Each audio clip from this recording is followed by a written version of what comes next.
Amal Swaifi, bonjour. Bonjour. Merci d'avoir accepté notre invitation. Alors, je rappelle que vous êtes directrice de la régulation et de la normalisation des assurances à l'autorité de contrôle des assurances et de la prévoyance sociale. Et aujourd'hui, on va parler de la performance des assurances au Maroc. Quelques chiffres pour bien mettre en contexte notre échange. Donc, les derniers chiffres de CCSRS ont indiqué que les souscriptions aux assurances ont atteint 53 milliards de dirhams, soit une hausse d'environ 8% sur l'année. Autrement dit, j'imagine qu'on s'assure plus au Maroc. Donc, comment vous pouvez nous expliquer simplement la hausse, les raisons de cette hausse des résultats dans ce secteur au Maroc? Alors, le secteur de l'assurance, effectivement, poursuit sa dynamique positive avec une progression du chiffre d'affaires de 8% à fin octobre dernier. Cette dynamique a concerné aussi bien la branche non-vie que la branche vie. Donc, la branche vie a progressé de presque 8,5%. Sur cette branche, je note en particulier une forte augmentation de l'assurance épargne et surtout un intérêt particulier observé envers les supports en unité de compte qui aujourd'hui séduisent de plus en plus les épargnants et qui ont progressé de presque 63%. L'assurance décès a également progressé avec un taux de 6,5%. Concernant l'assurance non-vie, la dynamique provient surtout des assurances automobiles dont le chiffre d'affaires a augmenté de 7,7%. Et aussi des assurances techniques qui ont progressé de presque 70%, tirées en particulier par la performance des assurances construction, la tout risque chantier et la responsabilité décennale liées justement aux grands projets et chantiers en cours dans notre pays. En termes de résultats, le premier semestre a été soldé par un résultat de presque 4,8 milliards de dirhams, en progression de 27% par rapport à la même période de l'année dernière, grâce naturellement à la dynamique positive du secteur, mais surtout grâce aux conditions favorables du marché financier. Donc, comme vous le savez, les assureurs sont des investisseurs institutionnels. Ils contribuent au Effectivement, financement de l'économie Madame Swaifi, avec effectivement, un c'est encours un de point. placement aujourd'hui d'un encours qui avoisine un peu les 258 milliards de dirhams. Pardon, Avant excusez-moi. d'arriver à ce point qui est aussi très important dans le chiffre d'affaires, dans le business model des assurances, on va essayer un petit peu plus de comprendre le comportement ou les attentes des Marocains par rapport aux assurances. Vous avez dit qu'il y a énormément de produits d'assurance aujourd'hui, les assurances pour les voitures, pour les chantiers, etc. Donc il y a certaines assurances qui sont obligatoires. On le sait, comme pour les voitures. Il y en a qui sont moins obligatoires, peut-être comme les assurances vie. Est-ce que vous pouvez nous indiquer quelles sont celles qui sont les plus consommées, celles notamment qui sont non obligatoires, pour qu'on comprenne bien les attentes des Marocains, ou du moins l'évolution de consommation des Marocains par rapport aux assurances? Oui, alors par rapport pour répondre directement à votre question, donc parmi les assurances non obligatoires les plus privilégiées ou les plus souscrites aujourd'hui par les Marocains, je peux citer l'assurance épargne qui représente presque aujourd'hui 37% du total du chiffre d'affaires du secteur, avec un montant de 20 milliards de dirhams. Et l'assurance décès vient en deuxième position avec un chiffre d'affaires de 3 milliards de dirhams, avec une part donc de 5,6%. Nous avons constaté également un intérêt croissant pour les garanties annexes de l'assurance automobile non obligatoire, qui représente 5% du chiffre d'affaires global du secteur. Cet intérêt est expliqué en partie par le rajeunissement du parc automobile et la montée en gamme des véhicules en circulation. Aujourd'hui, les propriétaires des véhicules préfèrent ou souscrivent de plus en plus des garanties non obligatoires. Ils ne se limitent pas à la RC automobile et souscrivent la tout risque, la collision, l'incendie, etc. pour protéger au mieux leur véhicule.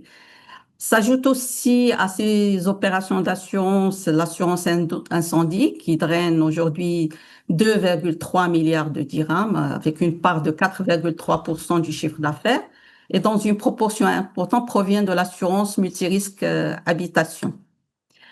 Il faut dire Merci. qu'en branche non-vie, les assurances non obligatoires restent peu souscrites par les Marocains, mais nous avons remarqué quand même une progression notable de ces assurances dernièrement, en particulier si on regarde un peu les 10 premiers mois de cette année, les assurances non obligatoires en non-vie ont enregistré une progression de l'ordre de presque 9,5%.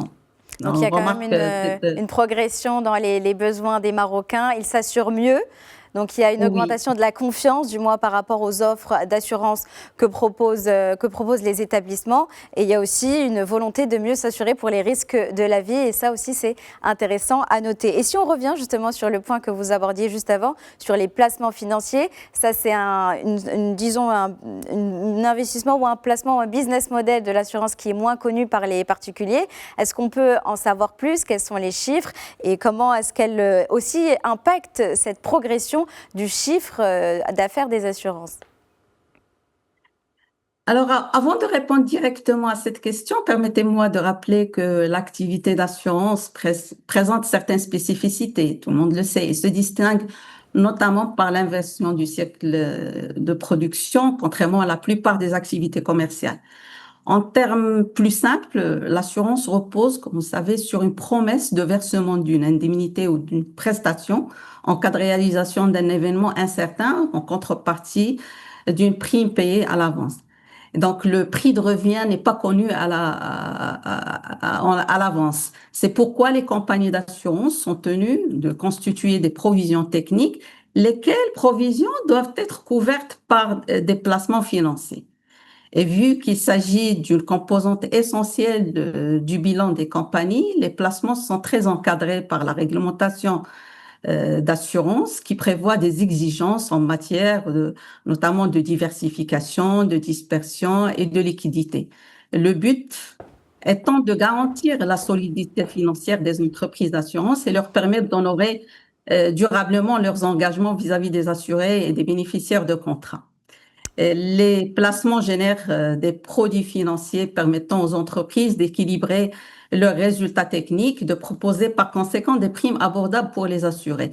Donc, vu aujourd'hui, les conditions sont favorables, les conditions du marché financier sont favorables, les compagnies ou les plus-values latentes des placements des compagnies ont enregistré une forte progression de 71% à fin octobre dernier. Voilà. Et d'ailleurs, on C'est voit pour ces aussi raisons que que les placements occupent une place importante important. aujourd'hui et centrale dans l'activité assurantielle. Tout Merci à pour fait. cette clarification. On en apprend plus sur le monde des assurances. Et d'ailleurs, il y a aussi une nouvelle tendance qui aussi séduit de plus en plus de Marocains. On sait qu'il y a des agences qui proposent des assurances, mais aujourd'hui, on a aussi les banques qui proposent des produits d'assurance. Donc, comment est-ce que ce nouveau secteur-là prospère? Qu'est-ce qu'il le permet comme avantage peut-être que d'autres agences simplement d'assurance n'ont pas? La banque assurance, c'est ça, c'est comme ça qu'on l'appelle. Oui, oui, c'est tout à fait la banque assurance. Effectivement, la banque assurance, depuis son entrée en vigueur en 2002 avec le Code des assurances, a contribué fortement au développement de l'assurance au Maroc, notamment l'assurance vie. À mon sens, ce canal de distribution séduit de plus en plus les clients, principalement, pour moi, à mon sens, trois principales raisons. Tout d'abord, les opérations d'assurance que les banques sont habilitées à distribuer conformément à la réglementation, qui sont les assurances de personnes, l'épargne et le décès, l'assurance crédit et l'assistance, sont naturellement et généralement adossées aux services bancaires, ce qui permet de répondre aux besoins des clients. Ensuite, il y a le facteur proximité qui est également important. Le large réseau d'agences dont dispose le secteur bancaire a facilité l'accès aux produits d'assurance, notamment pour les détenteurs de comptes auprès des banques. Et enfin, je pense que la digitalisation et l'automatisation des processus bancaires qui ont simplifié les démarches des clients, tant sur la partie souscription des contrats d'assurance que pour leur gestion, ont également joué un rôle important dans le développement de la banque assurance. Merci Je beaucoup, pense que Madame c'est Adel. des facteurs importants qui ont contribué à l'essor de la banque assurance. Merci beaucoup, Madame Amel Souaifi, de nous avoir apporté ces clarifications sur le monde d'assurance et surtout ce qui nous explique que les Marocains sont de plus en plus confiants par rapport à ces souscriptions. Merci infiniment d'avoir été parmi nous pour cette matinale.